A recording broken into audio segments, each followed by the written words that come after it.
안녕하십니까, 정관용입니다.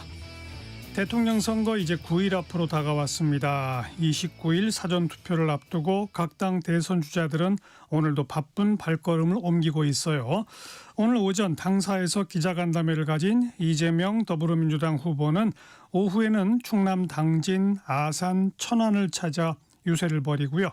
국민의힘 김문수 후보는 오늘 오전 충북 옥천에 자리한 박정희 전 대통령의 영부인 유경수 여사의 생가를 예방했고, 보령, 서산, 당진, 아산 등 역시 충남을 찾아 유권자들에게 지지를 호소할 예정이랍니다.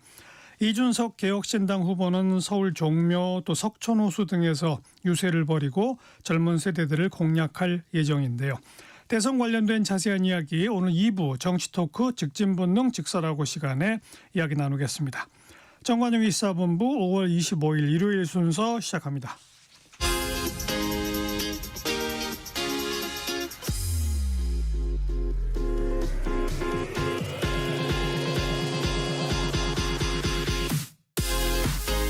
대한민국 시사의 중심 토요일 일요일 낮 12시 10분 KBS 1라디오 정관용의 시사본부. 한 주간 주요 뉴스 생생한 음성자료와 함께 정리해드리는 곽지연의 주간 뉴스 브리핑입니다. 곽지연 리포터 어서 오세요. 네, 안녕하세요. 오늘 첫 소식은 저희 KBS에서 실시한 여론조사 결과부터 알아보죠. 네, 이번 여론조사는 대통령 선거를 11일 앞둔 지난 23일 금요일에 나온 결과입니다. 그날 KBS 9시 뉴스에 보도가 됐는데요. 바로 들어보시죠. 내일이 선거일이라면 누구에게 투표할 건지 물었습니다. 이재명 후보 49%, 김문수 후보 34%, 이준석 후보는 8%였습니다. 나머지 후보는 모두 1% 이하였고 없다, 무응답은 7%였습니다. 이재명, 김문수 후보 격차는 15%포인트로 오차 범위 밖에서 이 후보가 앞섰습니다. 지난주 조사와 이재명, 김문수 후보 모두 3%포인트 차이가 났고 없다, 무응답은 5%포인트 줄었습니다. 선거가 다가오면서 각 당 지지세가 결집하는 모양새입니다. 중도층의 경우만 보면 이재명 56, 김문수 22, 이준석 12로 이 후보와 김 후보의 격차는 30%포인트 이상 벌어집니다. 연령별로 보면 이재명 후보가 50대까지는 김 후보를 모두 앞섰는데 특히 40, 50대에서는 지지율이 60%를 넘었습니다. 김문수 후보는 70세 이상에서만 오차 범위 밖에서 이 후보를 앞섰습니다. 지역별로도 살펴보면 서울과 인천, 경기, 대전, 세종, 충청 모두 이 후보가 50% 가까운 지지율로 앞섰고 광주, 전라에서는 80%의 지지를 얻었습니다. 김 후보는 대구, 경북 51, 부산, 울산, 경남에서 46%였습니다. 지난 대선 득표율과 비교해보면 당시 윤석열 후보는 경기, 인천, 광주, 전라만 빼고 이재명 후보에게 이겼는데 김문수 후보는 대구, 경북에서만 오차 범위 밖에서 이 후보에 앞서고 있는 겁니다. 이번 대선에 대한 인식도 물었습니다. 정권 교체를 위해 기존 야권 후보에 힘을 실어줘야 한다 54, 정권 재창출을 위해 기존 여권 후보로 힘을 실어줘야 한다 36%로 나타났습니다. KBS 뉴스 김기아입니다. 보수 진영 단일화에 대한 여론도 물어봤죠? 네, 그렇습니다. 김문수, 이준석 후보의 단일화에 찬성한다는 답이 41%, 반대가 37%였습니다. 단일화를 했다고 가정을 하고 지지 후보를 물어봤는데 누구로 단일화하든 이재명 후보가 앞섰습니다. 이틀 전 금요일 KBS 9시 뉴스입니다. 김문수 후보와 이준석 후보의 단일화에 대한 생각을 물었습니다. 단일화해야 한다 41, 단일화해선 안 된다 37, 모름 무응답 21%였습니다. 김문수 후보 지지자의 88%는 단일화에 찬성했고 이준석 후보 지지자는 찬반이 비슷했습니다. 단일화를 가정한 지지도도 물어봤습니다. 김문수 후보로 단일화할 경우 이재명 48, 김문수 39%, 이 후보가 9%포인트 앞섰고 없음 무응답은 11%였습니다. 이준석 후보로 단일화할 경우 이재명 46, 이준석 29%로 격차는 더 벌어졌는데 없음 무응답도 18%로 늘었습니다. 첫 TV토론에 대한 평가도 살펴봤습니다. 누가 가장 잘했다고 생각하냐는 질문에 이재명 후보 28, 김문수 후보 13, 이준석 후보 20, 권영국 후보 6%로 나타났습니다. 후보 선택에 영향을 줬냐는 질문에는 지지 후보를 더 지지하게 됐다 56%로 가장 많았고 별로 영향이 없었다 32, 지지 후보가 생겼다 7, 지지 후보를 바꾸게 됐다 3%로 조사됐습니다. 사전 투표를 할지 본 투표를 할지에 대해선 사전 투표를 하겠다 35, 선거 당일에 하겠다 61%로 나타났습니다. 정당 지지도는 민주당 43, 국민의힘 33, 개혁신당 6%로 지난주 조사 대비 민주당 4%포인트, 국민의힘은 2%포인트 각각 상승했습니다. 이번 여론조사는 KBS가 한국리서치에 의뢰해 지난 20일부터 22일까지 4일간 전국 만 18세 이상 남녀 3,000명을 전화 면접 조사했고 표본 오차는 95% 신뢰 수준의 플러스 마이너스 1.8%포인트입니다. KBS 뉴스 이혜린입니다. 지금부터는 이틀 전에 열렸던 두 번째 TV 토론 소식 한번 알아보죠. 네, 지난 18일 경제 분야 토론에 이어서 23일 금요일 오후 8시부터 2시간 동안 이곳 KBS에서는 사회 분야 토론이 진행이 됐습니다. 그 토론 현장의 소리 금요일 KBS 9시 뉴스로 들어보겠습니다. 사회 분야를 주제로 한 TV 토론. 모두 발언부터 날선 발언들이 오갔습니다. 계엄이라고 하는 이 황당한 내란 사태에 온 국민이 놀라고 있습니다. 헌정 질서를 회복하는 것은 무엇보다도 중요합니다.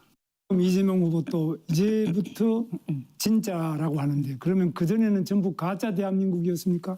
사이비 호텔 경제학에 의문을 제기하는 국민을 바보라고 조롱하는 후보가 감히 노무현을 입에 올리는 세상에서 감옥에 있어야 할 윤석열이 부정선거 음모론 다큐를 즐기며 거리를 활보하고 있습니다. 사회 갈등을 극복하고 통합을 이뤄내기 위한 방안으로 이재명 후보는 내란 사태 극복을 강조했습니다. 야당을 완전히 쓸어 없애버리려고 한 것 아닙니까? 내란 사태를 극복하는 것, 엄격하게 심판하는 것, 이게 가장 중요한. 김문수 후보는 부정부패한 사람이 대통령이 되어서는 안 된다고 했습니다. 이재명 후보 자신은 5개나 재판을 받고 있습니다. 즉 불법 대북 송금 사건으로 부지사를 감옥에 보내놨는데 7년 8개월입니다. 이준석 후보는 기존 정치 세력이 우리 사회 갈등 구조를 증폭시키고 있다며 세대 교체를 강조했습니다. 낡은 세대가 정치 일선에서 깔끔하게 물러나고 열린 세계에서 나고 자란 세대가 전면에 나설 때입니다. 권영국 후보는 이번 대선에서 극우 내란 세력이 퇴출돼야 한다며 사회 통합을 위해 노동자 권리 보장, 부의 재분배 등을 약속했습니다. KBS 뉴스 이수민입니다. 이어진 토론에서는 부정선거 의혹, 또 군 가산점제 제도입, 중대재해처벌법 등을 놓고 공방이 벌어졌죠. 네, 이어진 시간에서는 이 총량제 토론이었습니다. 윤석열 전 대통령과의 관계 그리고 진보당과의 관계를 두고 신경전이 벌어졌고요. 부정선거 의혹 그리고 군 가산점제 그리고 부자 감세 등을 놓고 공방이 이어졌습니다. 금요일 KBS 9시 뉴스로 토론 현장의 소리 들어보시죠. 윤석열 전 대통령에 대해서 계속 비호하는 입장을 가지고 있는데 이 단절할 생각 혹시 없는지. 진보당하고 같이 연합공천을 해가지고 울산 북구에도 국회의원 당선시켰죠. 진보당의 이석기 바로 통진당 후예 아닙니까? 부정선거 의혹을 두고도 공방이 이어졌습니다. 오늘 토론은 부정선거 의혹을 제기하면 선거관리위원회에서 해명할 노력을 계속해야 한다라고. 답할 문제도 아니고 윤석열 대통령이 부정선거 의혹을 제기하는 것은 그분이 한 것이지. 부정선거를 주장하는 사람들이 있습니다. 김어준 씨나 이런 분들 중심으로. 그런데 이재명 후보도 사실 이것에 동조해가지고 국정원이 댓글 조작을 통해서 국민 여론을 조작했기 때문에 그 측면에서 군 가산점제 도입과 중대재해처벌법도 논란이 됐습니다. 결국 헌법이 위헌 판결을 했는데 헌법을 개정하지 않은 한 쉽지 않은 이런 걸 도입하겠다고. 뭐 5% 이런 게 아니라 약간이라도 배려를 한다는 것은 우리 국가의 책무이고 또 보훈의 기본입니다. 사고가 계속 빈발하고 있는데 중대재해처벌법 폐지를 계속 주장할 건가요? 지나치게 처벌 위주로 되어 있기 때문에 중대재해에 대한 예방을 우선으로 하고 처벌은 그다음에 최소한으로 해야 된다. 부자 감세도 도마에 올랐습니다. 죽음의 배후에는 윤석열 정부가 있습니다. 윤석열 정부의 부자 감세 원상복구해야 않겠습니까? 맞는 말씀이신데 원칙적으로 동의합니다만 지금은 경제 상황이 너무 어려워서 좀 지금은 유보해야 될 것 같습니다. KBS 뉴스 방준원입니다. 이어서 후보자들은 연금개혁, 의료개혁 문제도 치열한 공방을 벌였어요. 네, 지난 3월 국회를 통과한 이른바 더 내고 더 받는 국민연금 개혁안을 놓고 이재명 후보와 이준석 후보는 분명한 입장 차이 드러냈었고요. 그리고 처음으로 정식 토론 주제에 포함된 기후위기 대응 방안에도 시각차를 보였습니다. 금요일 KBS 9시 뉴스입니다. 지속 가능성 문제가 꾸준히 제기되고 있는 국민연금. 후보들은 구조개혁 필요성엔 공감했지만 해법은 달랐습니다. 앞으로는 모수개혁을 넘어서서 이제 구조개혁을 해야죠. 기초연금, 국민연금, 퇴직연금 이런 걸 다 조정을 좀 해야 됩니다. 2차 구조개혁을 즉시 착수하겠습니다. 청년들을 대표자로 많이 포함을 시켜서 청년들의 의견을 최대한 수렴해서 사회 초년생에게는 평생 5천만 원 가까운 부담을 떠넘기고 기성세대는 더 가져가는 밀실 합의를 하고 말았습니다. 신연금과 구연금의 분리. OECD 노인 빈곤율 1위, 노인 자살률 1위입니다. 기초연금을 월 70만 원 인상해서 노인 빈곤을 해소해야 한다고 생각합니다.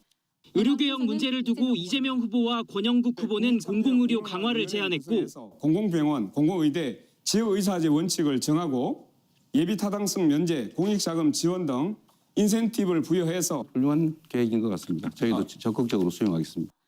이준석 후보는 현실을 모르는 것이라고 비판했습니다. 무조건 공공자만 붙으면 전부 다 우리가 이것을 좋은 것을 받아들여야 되느냐? 이건 아니라 봅니다. 김문수 후보는 건보재정 문제점을 지적했습니다.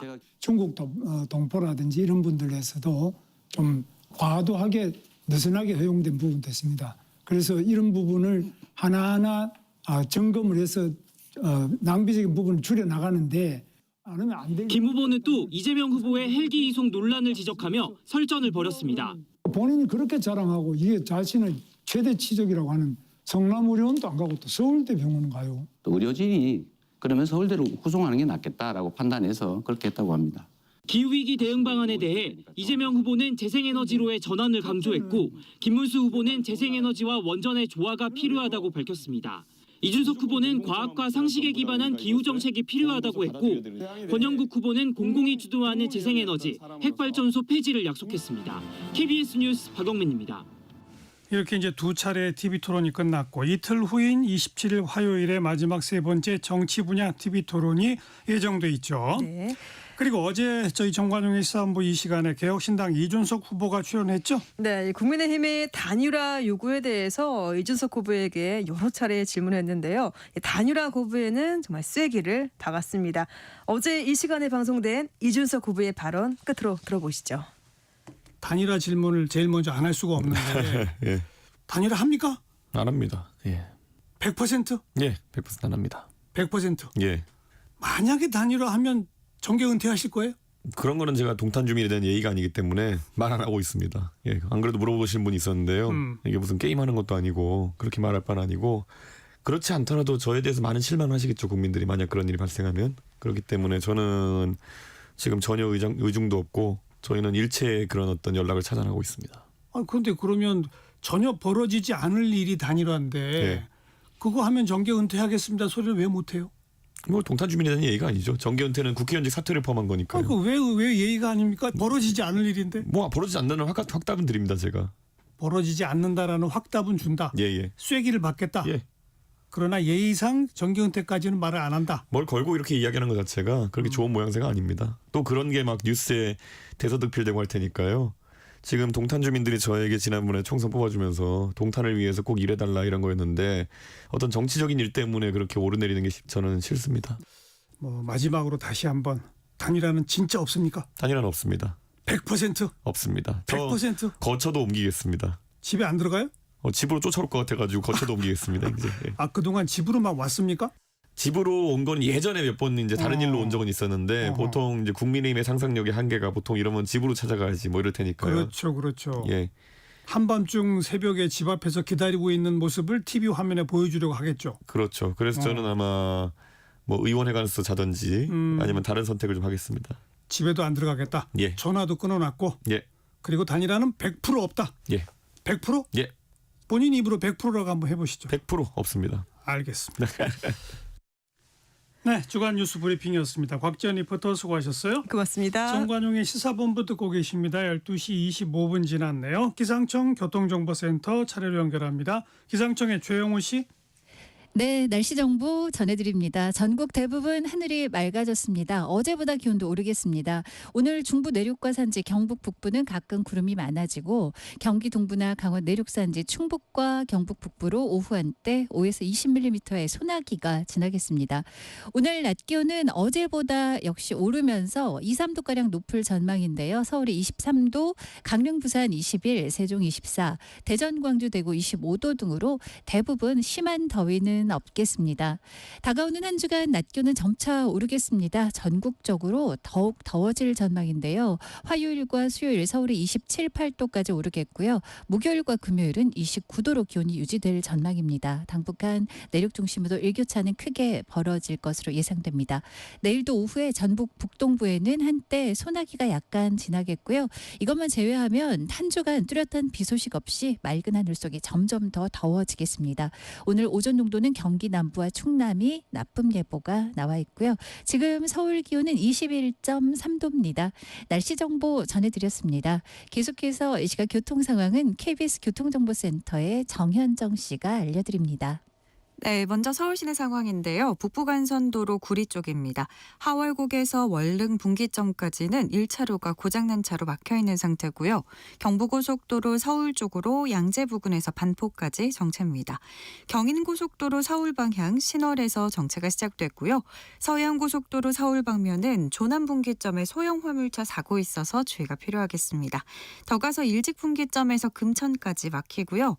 영동고속도로는 인천으로 들어오는 길이 막히고 있습니다. 서창 분기점에서 시작된 정체는 영동선 시점까지 이어집니다.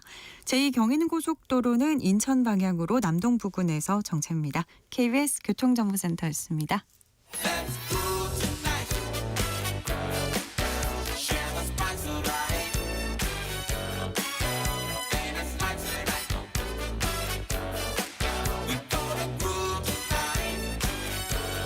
국민 MC 정관용. KBS 1라디오 정관용의 시사본부. 들어보면 달라요. 국제뉴스 정리하는 움직이는 세계입니다. 서울신문 송현석 기자 안녕하세요. 네, 안녕하세요. 관세 전쟁 소식부터 이 트럼프 대통령이 스마트폰에도 관세를 부과하겠다고 밝혔죠. 네, 트럼프 대통령이 지난 23일에 애플 아이폰뿐만 아니라 삼성처럼 해외에서 생산돼서 미국으로 수입되는 모든 스마트폰에 대해서 최소 25%의 관세를 부과할 방침이라는 것을 시사했습니다. 시기는 6월 말 정도라고 언급하면서 스마트폰 제조업체들이 미국에 공장을 건설한다면 관세는 없을 것이라고 설명했습니다. 또 트럼프 대통령은 미국 소비자들이 감당할 수 있는 가격으로 애플이 미국에서 휴대전화를 만들 수 있다고 보는 이유가 뭐냐고 물어보자 애플은 할 수 있을 것이다. 지금은 많은 것이 컴퓨터로 작업이 이루어지고 있기 때문이라고 답했습니다. 트럼프 대통령은 그렇게 주장하지만 실제로 애플 제품을 미국에서 만들어도 소비자들이 지금 같은 가격에 살 수 있어요?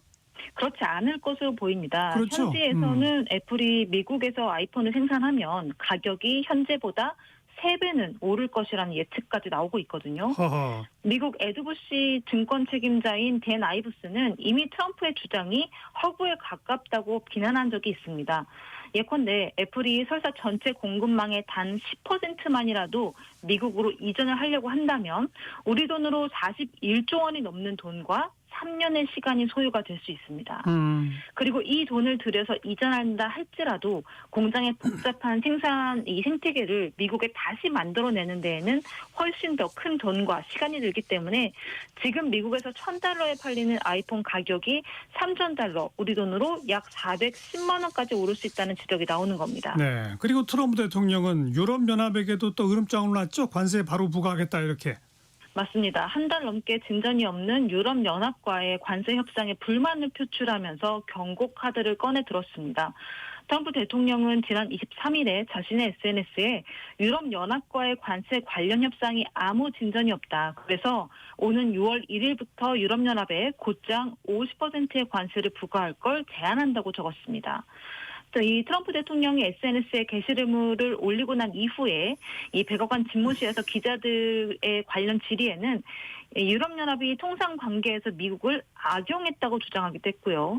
또 관세 유예 기간이 90일 이내에 협상하기를 희망하느냐라고 물었더니 협상을 하려는 게 아니라 우리가 미국이 협상 내용을 직접 정하는 것이고 그게 바로 관세 50%다라고 재차 주장을 했습니다. 네.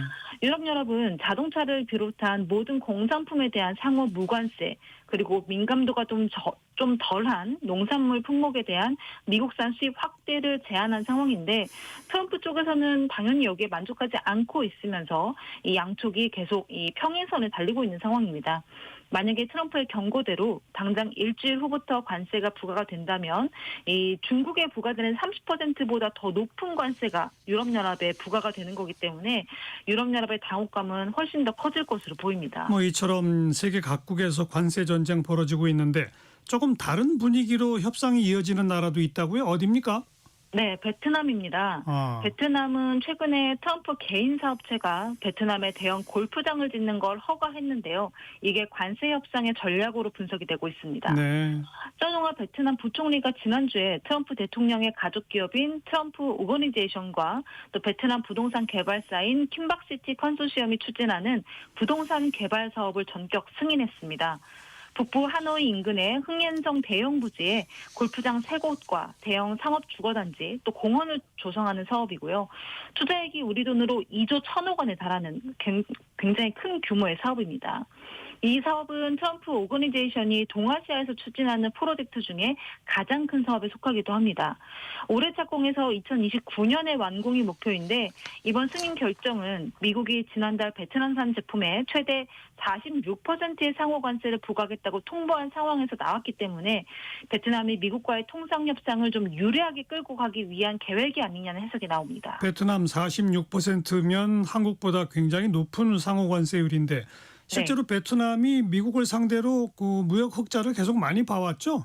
네, 맞습니다. 베트남의 지난해 대미 무역 수지는 우리 돈으로 173조 원 흑자를 기록하면서 역대 최대치를 경신했고요. 흑자 규모는 중국과 유럽연합, 멕시코에 이어서 4번째로 컸습니다. 그래서 미국이 베트남에 무역 불균형을 이제 해소해야 된다라고 강하게 요구를 해왔고 상호 관세도 굉장히 세게 물렸죠. 결국 베트남 정부가 연초부터 에너지나 항공기, 농산물 같이 이 미국산 상품 수입을 확대하면서 일종의 성의 표시를 많이 해왔고요. 무역 구조를 개선하기 위한 조치도 이어지고 있습니다. 더불어서 말씀드린 것처럼 트럼프 일가에게 대형 사업권까지 허가하면서 좋은 관계를 유지하기 위해 노력하고 있습니다. 네. 그리고 이번 주에 트럼프 대통령 행보 중에 가장 큰 논란이 된 게 하버드 대학 관련된 거잖아요. 어떤 내용이었죠? 네, 트럼프 행정부가 지난 22일에 대표적인 아이비리그 명문대인 하버드대에 외국인 학생 등록 자격을 박탈했습니다. 하버드대가 반유대주의 근절 같은 정부의 교육 정책 변경 요구를 거부했다는 게 그 이유고요. 네. 미 국토안보부가 내놓은 구체적인 사례들을 보면 테러를 지지하는 반미 선동가들이 유대인 학생을 비롯해서 많은 사람들을 괴롭히고 물리적으로 폭행하면서 학습 환경을 방해하도록 학교가 허용했다. 그래서 위험한 캠퍼스 환경을 조성했다라고 주장을 하고 있고 이렇게 위험한 캠퍼스 환경을 조성하는 학생의 상당수가 외국인 유학생이라는 게 국토안보부의 이 주장입니다. 예. 그러면서 하버드대 범죄가 2022년에서 2023년에 55%가 급증했다고 주장을 하고 있는데 여기에 중국이 또 포함이 되어 있습니다. 미 국토안보부는 하버드대가 위구르족 집단 학살에 연루되어 있는 중국 공산당 준군사 조직원들을 초청해서 교육하는 등 중국 공산당과의 공조를 촉진하고 동참했다고 주장하고 있습니다. 그러면서 크리스티 노 미 국토안보부 장관은 이번 사건이 미국의 모든 대학과 이 교육기관에 경종을 울리는 계기가 되길 바란다고 경고했습니다. 당장 지금 하버드 대학에서 공부하고 있는 우리 한국인 유학생들은 어떡합니까? 네, 지금 굉장히 크게 걱정을 하고 있습니다. 하버드대에 따르면 현재 하버드대에 재학 중인 외국인 유학생은 6,800명 정도로 알려져 있고요. 전체 학생의 약 27%가 외국인 유학생입니다. 그리고 2022년 기준이긴 하지만 이 당시 기준으로 한국인 재학생이 317명이고 중국, 캐나다, 인도 다음으로 네 번째로 많은 학생이거든요. 네. 근데 지금 하버드대가 2024-25 학사 일정을 거의 마무리가 되어 있고 29일에 졸업식을 앞두고 있는 상황입니다. 이런 상황에서 한국인 예비 졸업생들이나 재학생들이 굉장히 충격에 빠져 있는 겁니다. 왜냐하면 학사 일정이 거의 마무리가 됐기 때문에 이 졸업식이나 다음 학기 일정 시작하기 전에 잠깐 한국에 들어왔던 한국인 유학생들이 기존의 학생 비자 효력이 중지가 되면서 미국에 다시 못 들어갈 수도 있게 된 그런 상황이거든요. 예. 지금 하버드대 외국인 유학생 중에 가장 많은 수를 차지하고 있는 중국은 외교부 브리핑에서 이 중국은 교육 협력을 정치화하는 것을 일관되게 반대해왔고 또 해외 중국 학생과 학자의 정당하고 합법적인 권익을 확고히 보호하겠다고 밝혔습니다. 23일 하버드대는 외국인 학생 등록 금지 조치에 대한 소송을 보스턴 연방법원에 제기한 상태입니다. 소송을 제기했고 가처분 신청을 한 게 바로 받아들여졌죠. 네, 맞습니다. 그러니까 일단 뭐 우리 유학생들 당장 무슨 일이 생기는 건 아니라는 점, 이건 좀 그나마 다행이고요. 네네. 트럼프 대통령이 압박을 가하는 대학이 하버드대 하나가 아니잖아요. 이렇게 그 대학들에게 칼을 휘두르는 이유가 뭡니까? 네, 다행히 이번에 하버드대에 대한 가처분 신청은 받아들여졌지만 사실 트럼프 이게 행정부가 출범 직후부터 뭐 하버드대뿐만이 아니라 유력 캠퍼스에게 이제 굉장히 좀 강한 정책 변경을 요구를 해왔거든요. 예. 예컨대 컬럼비아대 같은 경우는 미 보건복지부가 컬럼비아대에 이제 유대인 학생들을 향한 괴롭힘에 고의적으로 학교가 무관심하게 행동했다면서 시민권법을 위반했다고 지적을 했습니다. 근데 참고로 컬럼비아대가 굉장히 진보 성향이 강한 학교로 알려져 있고 가자지구 전쟁이 시작된 이후에 친팔레스타인 대학 시위의 진원지로 꼽히는 학교 중에 하나입니다. 근데 이게 트럼프 대통령이 뭐 컬럼비아대라든지 하버드대처럼 아주 덩치가 큰 대학들을 상대로 이렇게 칼날을 휘두르는 게 결국 본인을 위한 행보라는 지적들이 분명히 나오고 있거든요. 그러니까 관세 전쟁이 시작된 이후에 미국 내에서도 소비자 물가가 워낙 치솟을 수 있다라는 우려가 많다 보니까 여기에 불만이나 걱정을 가지는 사람들이 많아지면서 트럼프 대통령의 지지율도 같이 떨어졌습니다. 예. 그래서 이렇게 지지층 결집을 위해서 진보 엘리트들을 향한 공세를 강화하고 있다라는 분석들이 나오고 있습니다. 그래서 현지 의회 전문 매체인 더 힐은 하버드대를 비롯한 명문대가 극좌 사상과 또 전복적인 활동에 보를 하는 게 트럼프 지지층의 광범위한 문제의식이다라고 설명하기도 했습니다. 그렇군요. 다음 일본 소식인데 대규모 화산 폭발이 관측됐다고요? 어디입니까? 네, 일본 규슈 가고시마현에 있는 활화산인 사쿠라지마입니다. 일주일 넘게 폭발적인 분화 활동이 유지되고 있습니다. 지난 15일부터 사쿠라지마 미나미다케 정상화구에서 분화 활동이 시작이 됐고요. 이날까지 총 133회의 분화가 있었습니다. 지난해 46건에 비교하면 거의 3배에 가까운 수치로 지금 늘어난 만큼 불안정한 모습을 이어가고 있는데요. 가고시마 지역 기상 관측소에 따르면 분연의 높이는 최대 3,500m 이상이고요. 현재 언론은 일부 큰 화산석들 같은 경우는 분화구에서 최대 1,100m 떨어진 곳까지도 날아갔다. 이런 보도를 내놓기도 했습니다. 12일 이후에 총 76번의 폭발과 3번의 연속 분화가 있었다고 보고가 되고 있습니다. 사쿠라지마는 현재 화산 분화 경계 3단계로 입산 규제가 유지되고 있습니다. 네. 그리고 일본을 들끓게 하고 있는 그 쌀값 관련해서 농림장관이 바뀌었죠? 네, 새롭게 이제 취임을 했습니다. 한국인에게도 잘 알려져 있는 인물이죠. 고이즈미 신지로 일본 농림상인데요. 지난 21일에 취임을 했고 앞서서 19일이었죠. 당시 농림수산상이었던 에토다쿠가 이제 자민당 정치모금 이 행사에서 정치자금 모금 행사에서 비축미와 관련된 얘기를 하다가 나는 쌀을 사본 적이 없다. 지지자분들이 워낙 쌀을 많이 사주시기 때문에 쌀을 사본 적이 없고 집에 쌀을 팔아도 될 만큼 많이 있다라고 이야기를 했다가 정말 비난 폭격을 받았습니다. 어처구니 없는 말이네요. 네, 아시다시피 지금 일본은 쌀값 급등 때문에 굉장히 민심이 흉흉해져 있는 상태거든요. 예. 그래서 에토다쿠 농림상이 자리에서 물러나고 이 자리에 고이즈미 신지로가 앉게 된 겁니다. 이 고이즈미 농림상은 어제 이 삿포로를 찾아서 일본 쌀값이 너무 높다. 그래서 비축미를 값싸게 팔아서 가격을 억제하고 싶다고 밝혔습니다. 근데 그동안에도 일본 정부는 비축미 방출을 계속 했잖아요. 그런데도 쌀값이 안 잡혔던 거 아니에요? 맞습니다. 현재 일본 소매 쌀 가격이 5kg에 4만 원 정도고요. 이 정부가 비축미를 풀어도 쌀값이 안 내려갔던 게 풀어놓은 비축미가 소비자들한테 제대로 가지 못했기 때문입니다. 그러니까 비축미의 입찰 자격 자체가 이 대형 소매 업체에 제한되어 있는 법이 있고요. 또 쌀 사태가 났던 초반까지만 해도 도매업자 간에는 거래도 막혀 있었기 때문입니다. 그래서 비축미가 소매점까지 도달하는 비율이 전체의 0.3%밖에 되지 않는다는 조사도 있었습니다.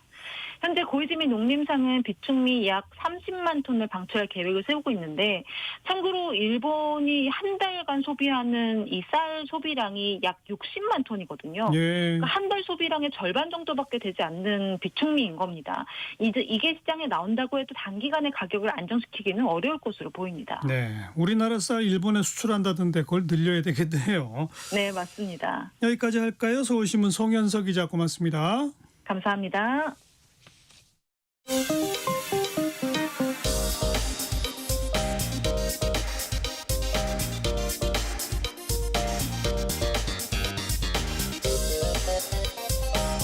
팩트체크 진짜 뉴스 정관용의 시사본부 KBS 1라디오.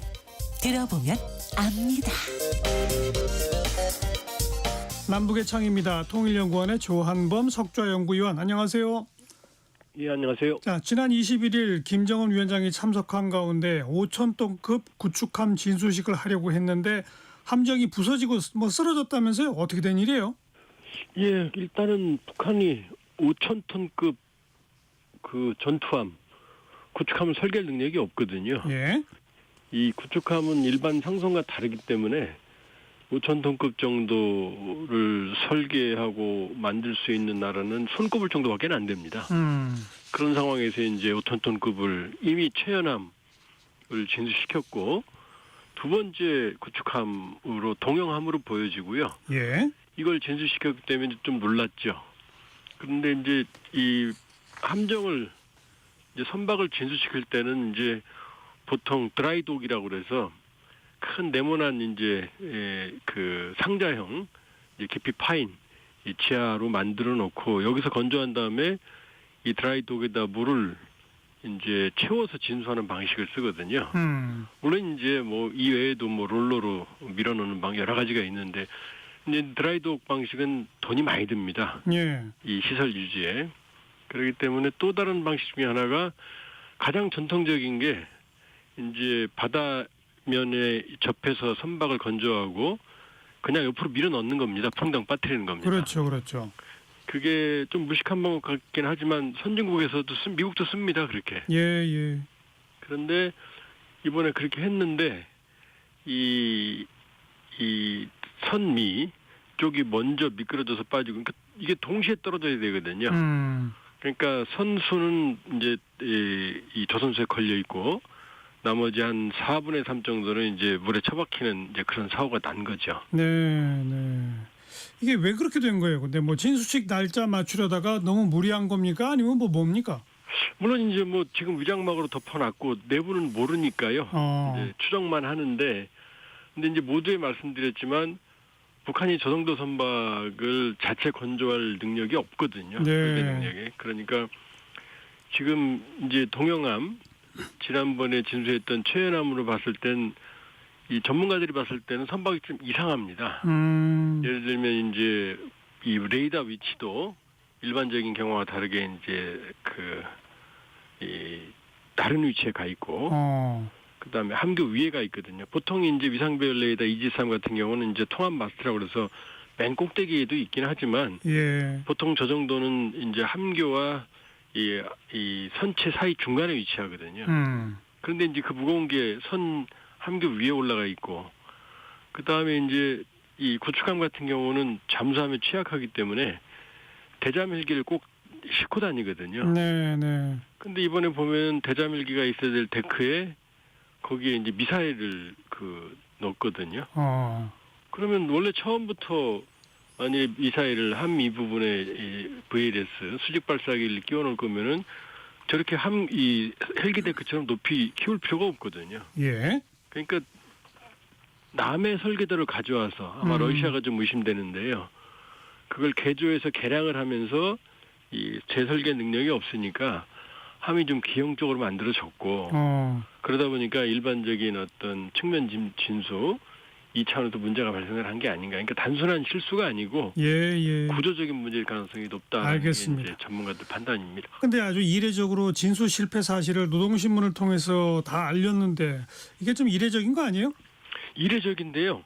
알릴 수밖에 없습니다. 아. 왜냐하면 김정은이 현장에 있는데 김정은 혼자만 있는 게 아니고 거기 수천 명의 군중들이 같이 모여 있었거든요. 예. 거기다 5,000톤급 배가 이 남포 앞바다에 누워 있으니 저걸 숨길래야 숨길 수가 없죠. 알겠어요. 그러니까 거기다가 뭐 김정은이 지금 경로를 한 것 같은데 김 위원장이 그러면 지금 이 상황에서는 뭐 저 숨기면 더 이상하죠.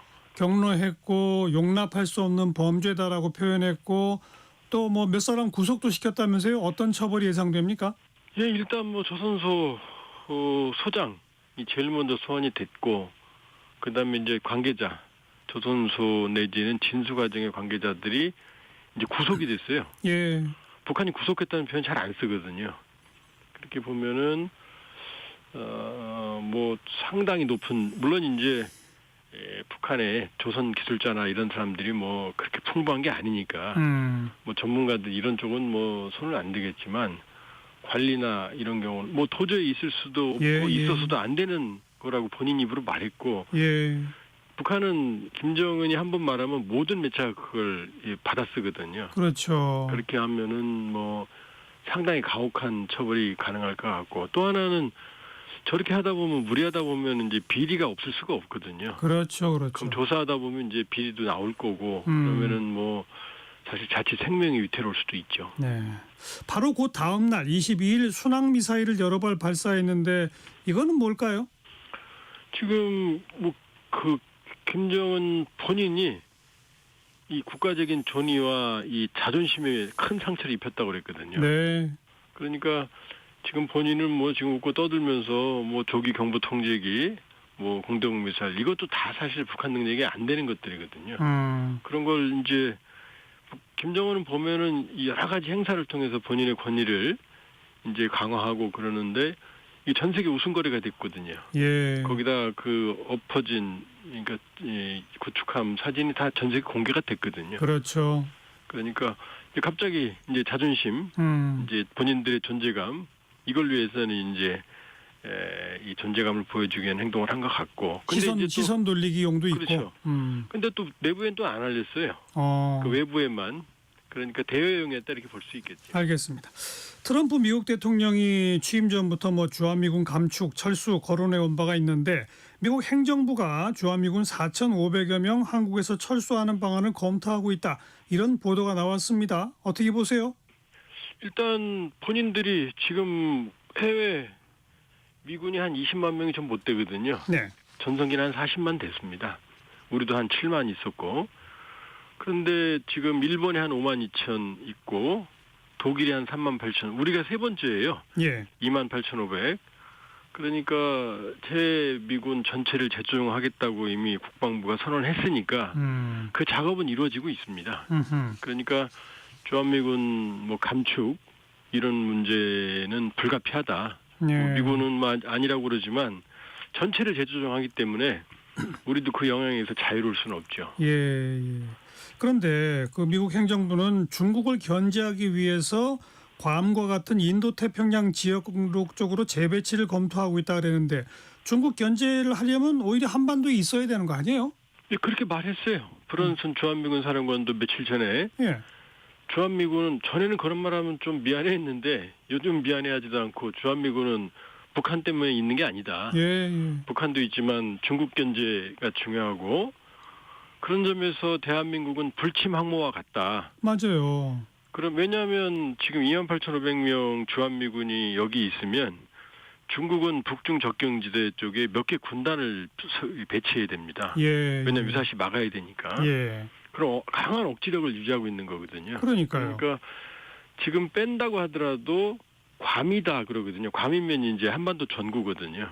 그러니까 철수나 재조정 일부가 있다고 하더라도 중국 견제를 위한 미국의 전략. 왜냐하면 3월에 헤게세스 국방장관이 발표한 임시 국가 방위 전략에 따르면 이제 미국은 본토와 중국 잡는 데만 전념한다 이렇게 얘기했거든요. 예. 근데 한국은 중국 견제에 결정적으로 중요한 일본은 섬이거든요. 예. 한국은 육상이고 그러니까 이런 뭐 여러 얘기가 있지만 한국의 대한민국의 전략적 중요성은 미국의 인태 전략에 있어서 상당히 중요한 지정학적 그렇죠. 역할을 하고 있다 이렇게 볼 수 있죠. 근데 또 미국은 그 국방수권법이라는 법률에 의해서 주한미군 규모를 28,500명으로 명시했잖아요. 그러니까 예. 뭐 주한미군 몇 천이라도 빼려면 이 법률도 바꿔야 되는 거 아닙니까?